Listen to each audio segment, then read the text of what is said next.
So let me start by introducing myself. My name is not Enablement Squad, even though Zoom would like to tell you that. My name is Dave Sweeney. I'm the VP of Growth for EMEA here at the Enablement Squad. Yeah, welcome to the latest in our webinar series. I'm glad to see you all. We are testing out a new time slot. Typically, this type of content has been a little bit friendlier for the US time zones, and a bit late in the day for those of us that are in Europe. So I know there's a few people joining from the East Coast in the US. So good morning to all of you, and good afternoon to everyone that's joining us from anywhere in Europe. So I'm sitting just outside very, very sunny Glasgow. If you're watching the recording back and it's raining, sorry, I'm going to brag about it whilst it's here. And we have Laura Keith with us, who is going to guide you through today's webinar. She is CEO at Hive Learning and Hive Perform. And we're going to get into, I don't want to just say AI, there's a lot more to it than that, right? But in the content, in the kind of summary that you provided us, Laura, before we arranged this, we were talking about how kind of data rich but action poor enablement teams often are. And AI is this kind of esoteric thing that we're all talking about and maybe not quite able to find a really practical way of getting the most out of. So that at the very top level is what we're going to be getting into today. Just while we're getting set up and everyone's jumping in, it'd be really nice if you could drop into the chat where you are joining us from. Really intrigued to see what kind of range of locations we've got at this time slot. If you do have questions as we go, feel free to drop them into the chat. There will be hopefully time at the end to discuss things in a bit more detail as well. Wow, Chicago and Montreal is early for you. But yeah, Laura, over to you. Thank you, first of all, and I will let you get right into it. That's great. Thanks, Dave. Welcome, everyone. Thank you for joining. I think first and foremost, what I'd love for the next hour that we're together, or just less than, I'd love to make this practical and useful. So please do jump in the chat, ask questions, challenge some of the thinking, share your experiences where you've done something maybe differently. Please do make this as interactive as possible. I'll present a few slides. I won't be able to see the chat, but Dave is going to call out your questions and challenges as we go. So please do kick off. I want to make sure it's, you leave with something that's hopefully useful today. So I'm CEO of a company called Hive Learning and Hive Perform. I'm also doing two go-to-market consultancy gigs within two different organizations at the moment, and obsessing over what does sales enablement, go-to-market, AI native all need to look like. And I thought what might be quite helpful to kick off is a bit of the story over the last few years, which I think has led to this point of rethinking, not AI native. I know we all kind of maybe at times get a bit of an irk around the word AI, but what does AI native need to look like in terms of what systems and processes and workflows do we need to be thinking about from sales enablement perspective? So my background is 10 years initially in being a head of sales, obsessing over, I'm a psychologist, human performance, skills, training, content, motivation, all of that great stuff that helps sellers to sell better. And then I moved into running a tech business, a learning tech business, for kind of FTSE 100s, and was obsessing over behavior change with learning technology until about 3.5 years ago, where AI landed on our doorsteps and everything kind of started to change. The opportunity to rethink how things operated changed. The first thing I did, which is very classic, is I thought we can bolt AI onto what we do. So we did the classic AI content generation, we did AI coaching, and what we did is we sped up the process of delivering the same stuff to the same group of people with the same outcomes. And it was only a moment where I pitched to my old boss, who was at that point the commercial director at InPost, feeling really confident that we built this cool product. I did this great pitch around all this cool AI stuff that we'd built. And his feedback to me was, stop pitching sales training to me when you can't tell me what the problem is that I have. You can't diagnose the issue. I don't know whether I have a messaging problem, a skills development problem, a pricing issue, a process problem. I can't tell whether it's with an individual, with a team, with a line manager. So until I can diagnose what's going on, I can't plug in a piece of technology that's going to solve this problem. So it was a bit of a moment for me. Sort of went back to square one and actually decided from that point to spin off a team and go, do you know what? If I think about sales enablement in this new world in a new way, how would I do it completely differently? If I let go of everything I know about how I've been doing this for 20 years at this point and rebuild, how would I rebuild? And based on kind of the customer feedback. And the rebuild was all around, first of all, data, of which now we have an abundance of.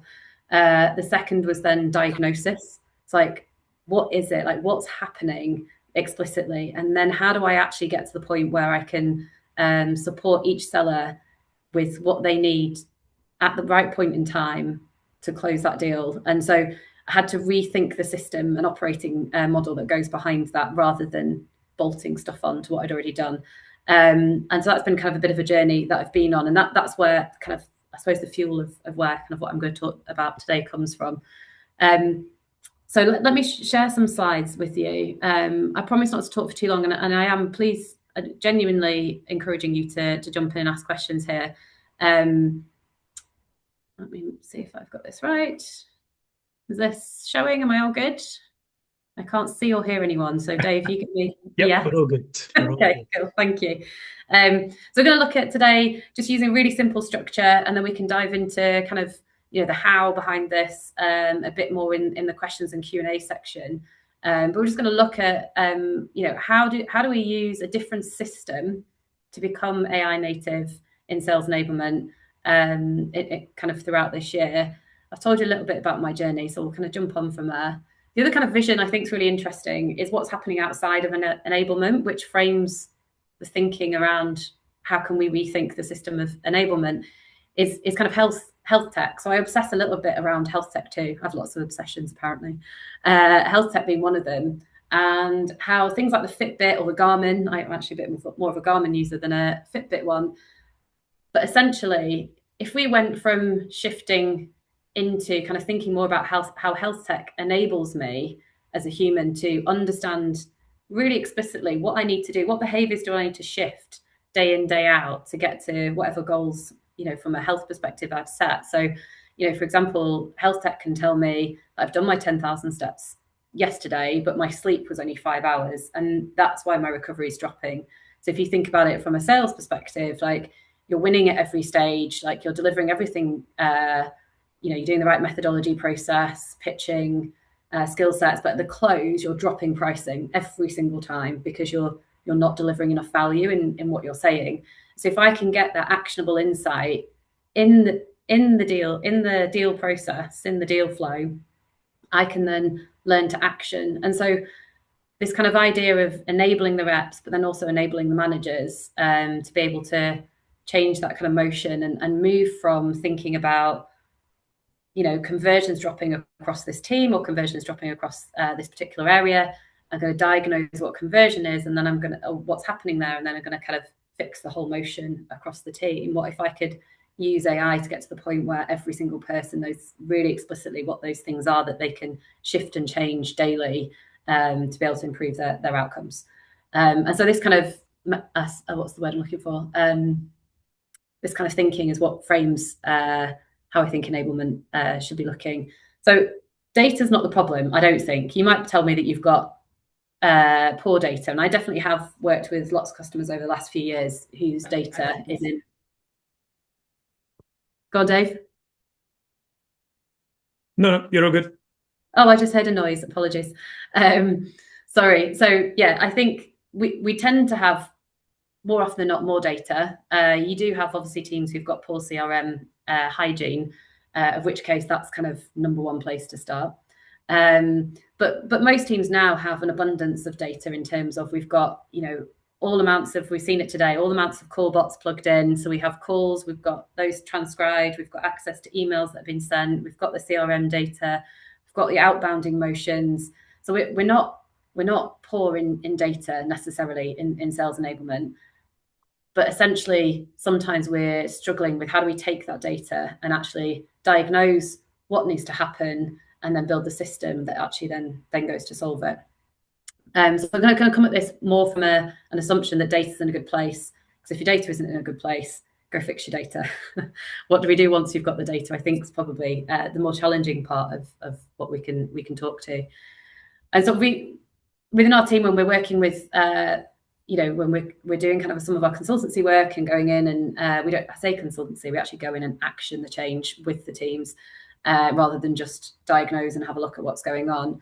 We tend to kind of think about it in the kind of 3 stages. So to kind of shift from an AI wrapper in sales enablement, or kind of a top-down one-size-fits-all approach, to this kind of system of understanding and diagnosing what's going on, to be able to individually shift the dial on performance, which then triggers on down the line to impact revenue outcomes.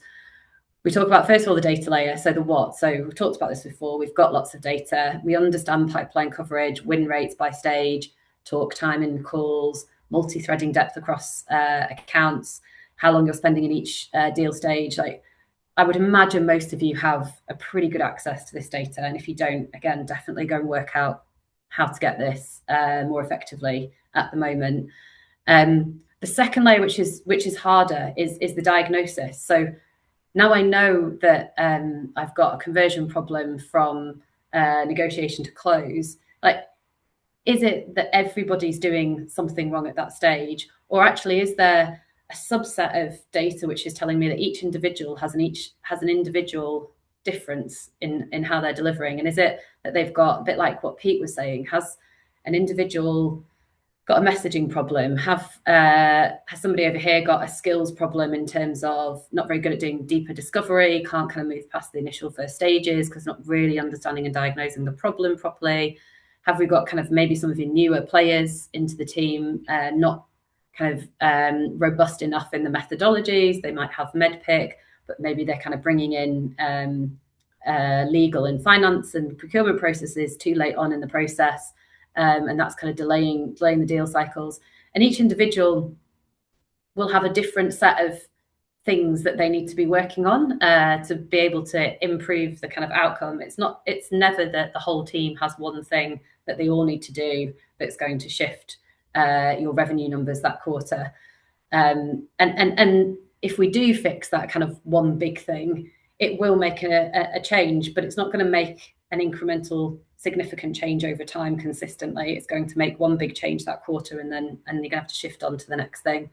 And so this kind of diagnosis layer is the bit that's really, really important for thinking about how do we build and understand what the enablement layer needs to be. And then the next bit is obviously the how. So thinking about the intervention layer is, how do you, once we understand the diagnosis of this individual needs to be focused on process change and needs support there, you can then, it's much easier to think about the intervention layer. So how do we, over the course of the next month, focus on that individual with coaching or process check in their one-to-ones, checking, putting the kind of checks and balances in to be able to ensure that they're doing what they need to be doing?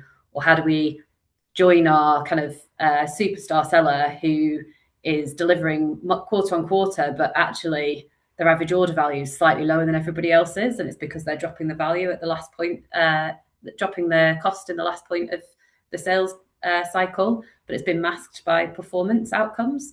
So how can we diagnose that, understand it, and then actually put someone in those last calls with them to coach and support and run kind of practices so that they can improve their performance? So the kind of intervention layer is the bit that becomes a lot easier to think about once we've properly done the diagnosis. And when we're working with enablement teams or organizations that don't have enablement, which more than often happens, is they're kind of doing the data layer, they're looking at kind of the bigger numbers and then trying to design solutions that then fall into kind of a one-size-fits-all. But what AI unlocks, if we get the kind of system, the process right, is it enables us to diagnose at an individual level, at a team level, and kind of an individual team level and a business level as well. And then we can design and operate those intervention layers throughout. Let's pause there. Dave, is there any questions or any kind of things that people wanted to kind of reflect on or ask at this point? Yeah, no questions in the chat yet, but a little reminder if anything does come to mind, even if it's just like a comment on your, current Yeah. situation, it'd be really interesting to get your viewpoint. Does anyone have anything they would like to ask on that at the moment? It's okay if not. I had one I was about to type in the chat. I can Go for not it. just a word. Um, I'm curious, and Laura, maybe this is for later, maybe this is for now. Either's totally Yeah. fine. Whenever I think about that data layer you were talking about, I always come back to balancing data that I am self-sourcing and kind of validating myself with what I should be expecting and sort of getting sign off from with our RevOps team. So I'm just curious, as you've moved into such an AI focus, how you've balanced that, or um, it's 8 o'clock in the morning for me. My brain's not working very well. I think you get what I'm asking, though. If that's fair. Yeah, Yeah. well, bring it to life a little bit for me. So when you talk about self-sourcing versus sign-off from RevOps, what difference is that in the data that you're able to access Yeah. yourself versus from RevOps? So give me an example. So exactly what's on my mind, and I'll try to keep it brief. We have just started rolling out Claude to a lot of folks. And Great. myself, my team, and a lot of our sales managers are really starting to, of course, run with it. What we're finding is people are throwing out dashboards and insights and starting to act on it. And then we realize you filter the Salesforce data by your profile, not the CROs. So your data is wrong. And we're catching that farther down the line. And so we are trying to pull it back and say, hey, if you're going to do anything outside of your own yourself or your immediate team, it has to get sign off. And I'm just Yeah. curious how you've approached that, because we have a fairly lean RevOps team right now. And so just throwing a bunch of data requests over the fence doesn't make any sense. Yeah, totally. This is actually, I would say that's the single biggest thing we focused on over the last couple of months. We are also obsessed with Claude and the potential that it can unlock, but also the inconsistencies that it can create. Yeah. And so, what people often leave out in all of this is for LLMs or agentic workflows to work. If you want to be able to move from kind of normal way of working to AI GTM, you have data and people go, yeah, I've got data and I'm going to plug in Claude over the top or any form of LLM over the top and get output. And the bit that we miss is you need to train, you have to put a layer in which we call the context layer, which trains the LLM, Claude, for example, to understand what good looks like first. And I think this is a core part of what enablement needs to be doing, which is you have to train the system on what good looks like. And what that can be is, in Claude in particular, you can use Claude Code to do this, is you've probably got it across SharePoint or Google Files somewhere. You need to be able to bring all of your context into one place. So what's your pitch? What's your pricing? What's your competitive landscape look like? What does, I'm trying to think what goes in the context layer. Pitch, pricing, positioning, process, frameworks that you might be using. And you can actually, if the great thing about enablement now with Claude is you can go, what have I got? Stick it in. It just has to be in folder format. It can be in PDFs. It can be in Excel spreadsheets. It can be in whatever form you like, because LLMs don't care. But you need to have all of that into a file structure that then the LLM is reading off every time. And so what you then do is you're creating consistency in the outputs. So yes, you might be able to, you can still then go, I want to look at my performance on the CRM in line with, over the last 3 months and dissect across HubSpot. So you can plug HubSpot into Claude. What you need to do is point Claude at a set of folder structures, which everybody has access to. So you can put it on SharePoint, download SharePoint to the local drive if you want to, point Claude at it, and then everything that it reads off basically gives you a quality assurance layer. And the hard thing then to do, this is where it gets into systems and a different way of thinking, is you need that context layer to be constantly up to date. So if you're selling product, for example, and your product gets a new feature, or you learn that in the market there's a brand new player that's come into the market, you need to be able to position against it and have a new battle card, that then needs to go into that middle layer too, into that context layer. And you can use agents to do that. but you need to learn how to build those and update the process. That's essentially what Hive Perform is doing. It's building the context layer for you, but you can do it with Claude yourself. So it's just sort of sharing some thinking there. But have you had a go at doing that yourself at all? Have you thought about the context layer and how you control output? We have in some of our like very core areas, like a new product launch, for example, where it's imperative that people get it right. But I think that is a good point of giving it the rules to specific data sets it's allowed to look at. Because in the example I gave, that was a manager viewing for an entire office, so about 8 teams, and that's where it got funky. So that context layer is very helpful. Thank you. Yeah, and LLMs pointing at large data sources can also still hallucinate. So it is really key to think carefully on the next steps around control and quality assurance layers within your LLMs. So if you use Claude for Business, that gives you a much higher level of control. And if you use Claude Code, it will create for you. You can even create a one-page document that every agent, as in like every individual using Claude points at, and it's like the rules and regulations of anything that you output. It's like a one-page document that it basically reads, and then it goes and finds the right information and pulls it through that lens. So that's another way of doing it. But yes, quality control and data assurance is really key. So think about it as data, context, LLM, and then individual outputs from that point forward. And that's, I think that's the key bit. So this diagnosis layer here is based on, if you want to diagnose whether an individual rep has a messaging problem, a skills problem, or a process problem, your LLM needs to know what good messaging is, what the skills look like across your pipeline to be able to close. So are you, a new organization that needs to lean into Challenger really effectively because you need to be able to explain who you are, or are you a well-known product in the market that needs a slightly different methodology and skill set? So what does good look like? What's your top performer doing? That's a really great place to start. Go and look at all the calls and process adherence of like your top couple of performance, diagnose that, and then create that as your kind of framework for what good is. So there's lots of different ways of doing that here, but that's essentially that context layer is your diagnosis layer. And I can go into that in a little bit more detail as well. Again, once you've got that, if you think about the Fitbit analogy, and your sellers have got access to Claude or any other LLM, they can then ask these questions, diagnose what they need to work on, and start to own their development, a bit like an athlete. What is it I need to work on this week? How do I make process improvements that are going to shift the dial on my revenue number, on my quota this month, and let me own it and go and deliver on it. And let me go and ask my manager for help in the areas that I want to be able to, that I need help in. So getting these kind of 3 layers right is the kind of key there.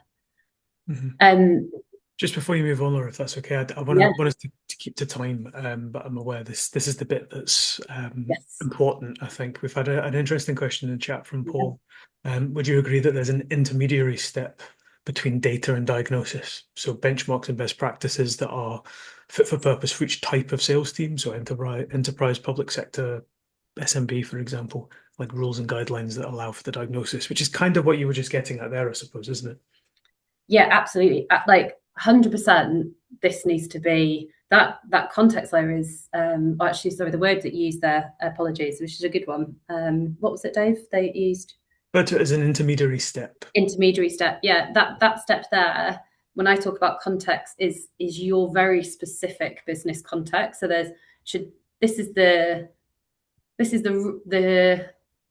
huge move from trying to copy and paste, carbon copy different sales methodologies and ways of working from like what best practice is out in the field, to making it absolutely specific to actually, I think what you're asking, sorry, I'm answering that question, but I've realized now what you're asking is, yes, if you have different sellers in your organization selling in different markets to different types of customers with different product lines, all of that context layer needs to be individual. Yeah. So the way we've done that is by connecting ideally, if your pipeline on HubSpot or Salesforce is specific to that geographic area or product line, or enterprise versus SMB, you basically we separate the CRM framework out, and then basically connect the framework of enterprise selling to the context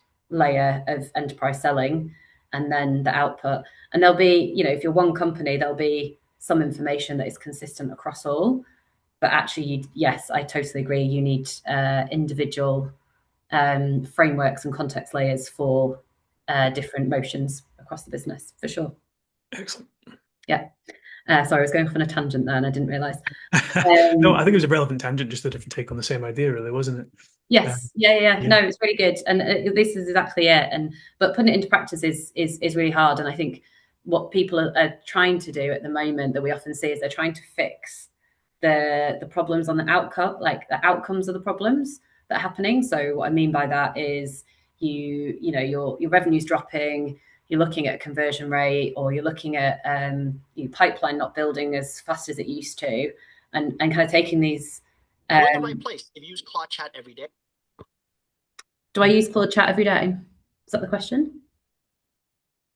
If that was a question or some background noise that someone has immediately muted themselves from. Oh, sorry. I mean, yeah, I use Claude Chat every day. Yes, I do. If that was the question. I do find Claude is probably the best setup at the moment for this, but I know people have built the same agentic workflows with GPT.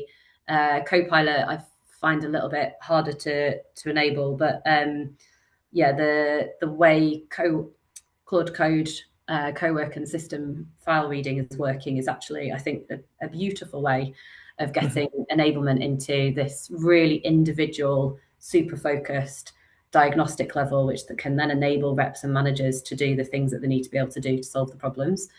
So yeah.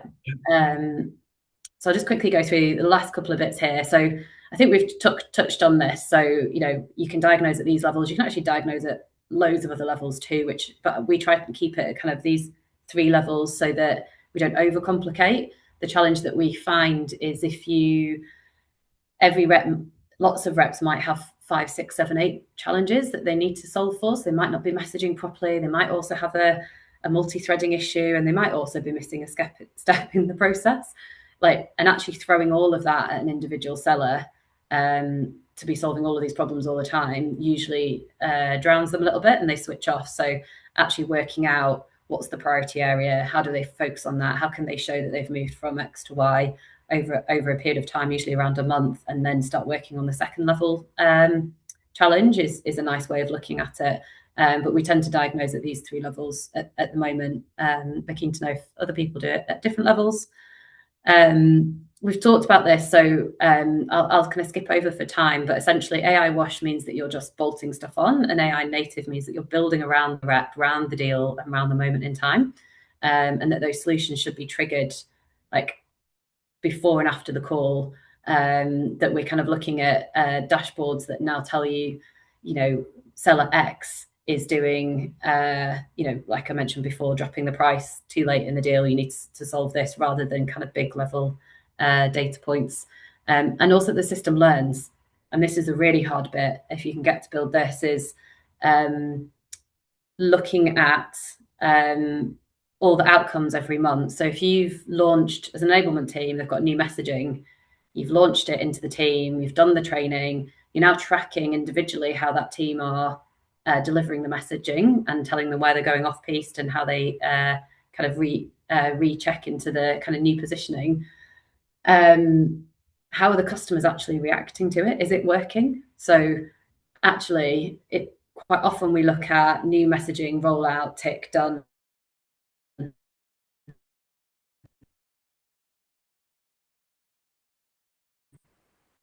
Move the dial, not messaging the way that you fully expected. Are the pain points that they're surfacing in those calls? Sorry, you froze for a second, Laura. It's fine. We got you back. Oh, okay. Oh, apologies. Am I here? Yes. Got you back.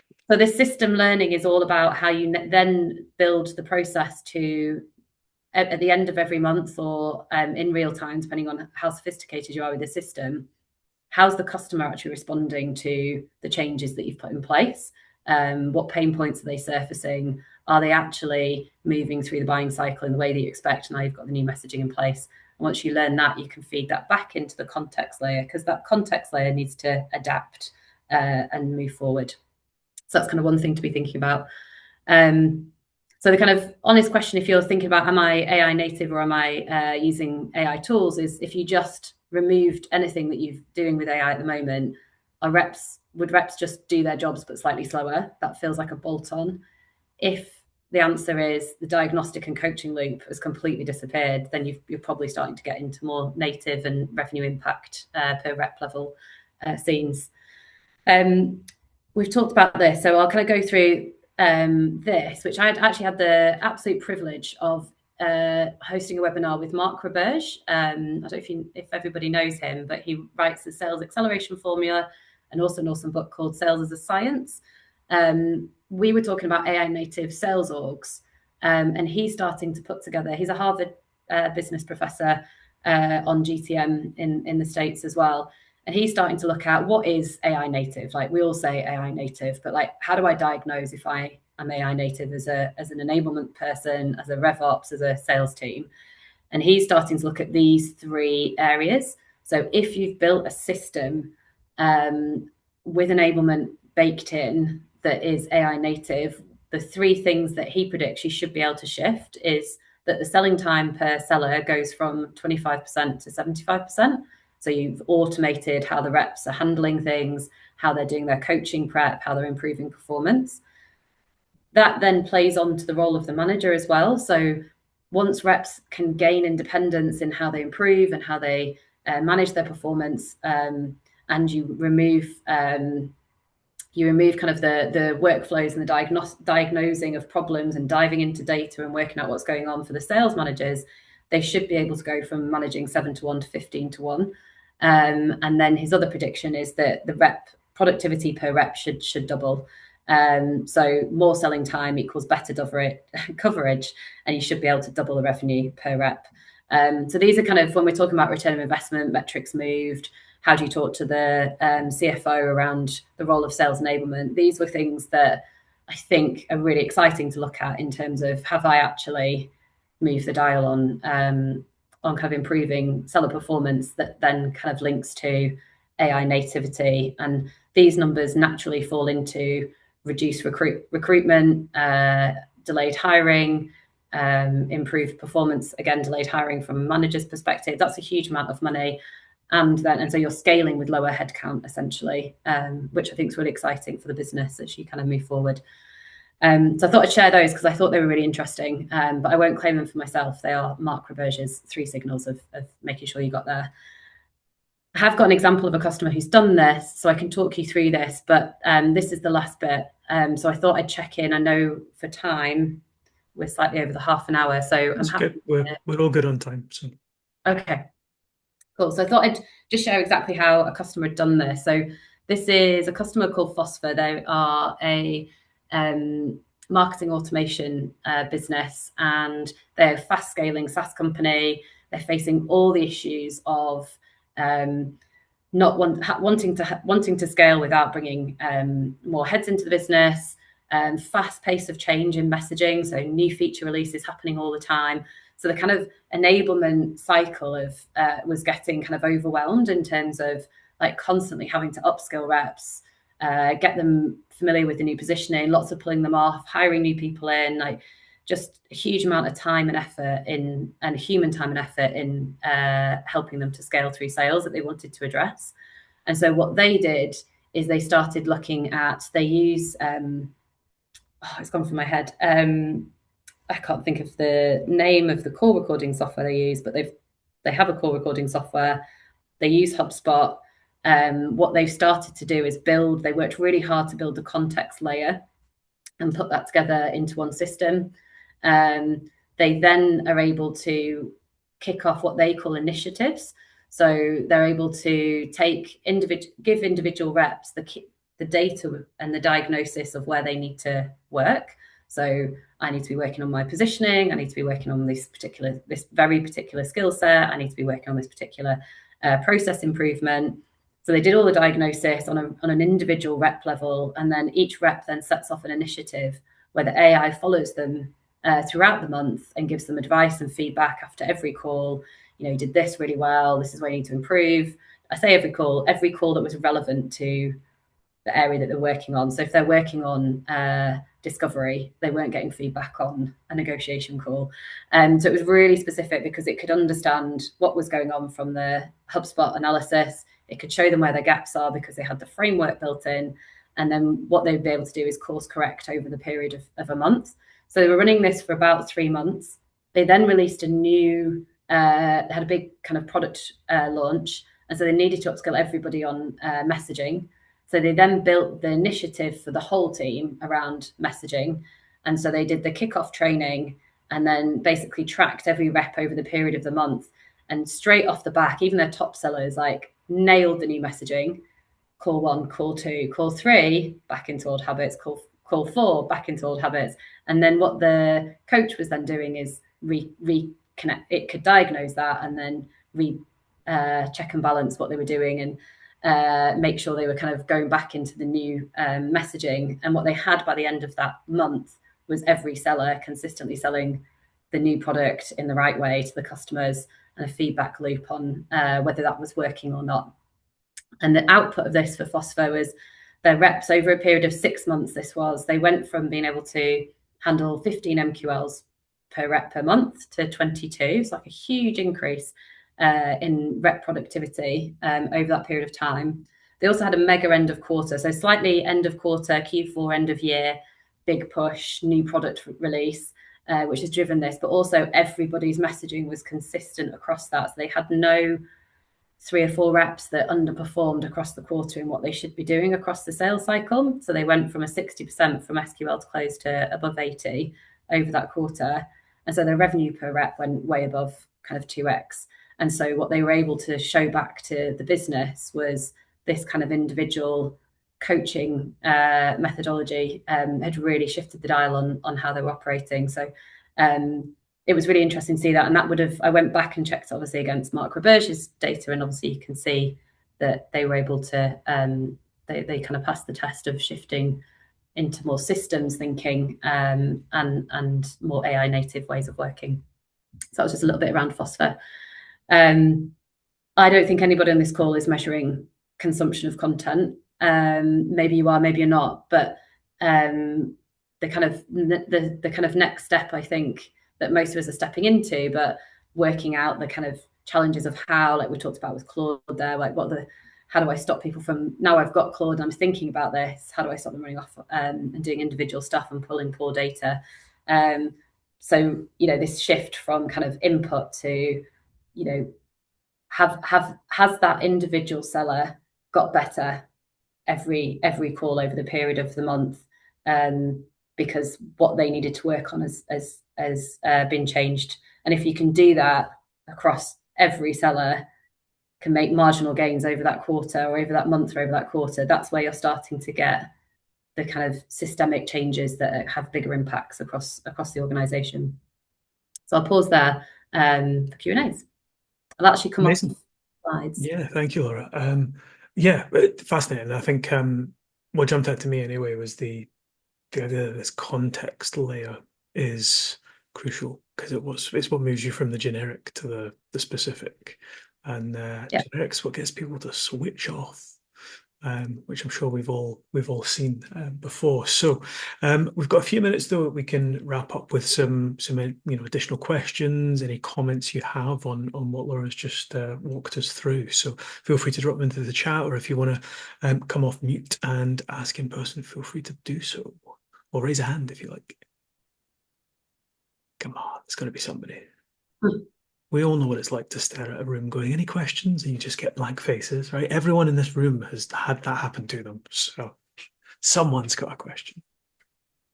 I'm keen to know if anybody started building that context layer themselves, and when building it, where have the gaps been? And what challenges have you faced in terms of keeping the context layer up to date? Because that's some of the challenges I think we're seeing when we're working in the customers at the moment is how do you keep it relevant and up to date? And most of the time when we walk into an organization, then the context is in a lot of people's heads and not written down. But the speed of which you can build the context using AI is actually also quite impressive. So point it at the website, point it at some decks, point it at the information that's around, and it'll start to build it for you. And then you become the human in the loop that kind of checks back and forward as well. So we had a question in the chat then from Kay. I agree when you said most teams have good data, but I would argue that it's often hidden within huge amounts of bad or irrelevant data. Do you have any advice on how maybe these AI tools can actually help us with that?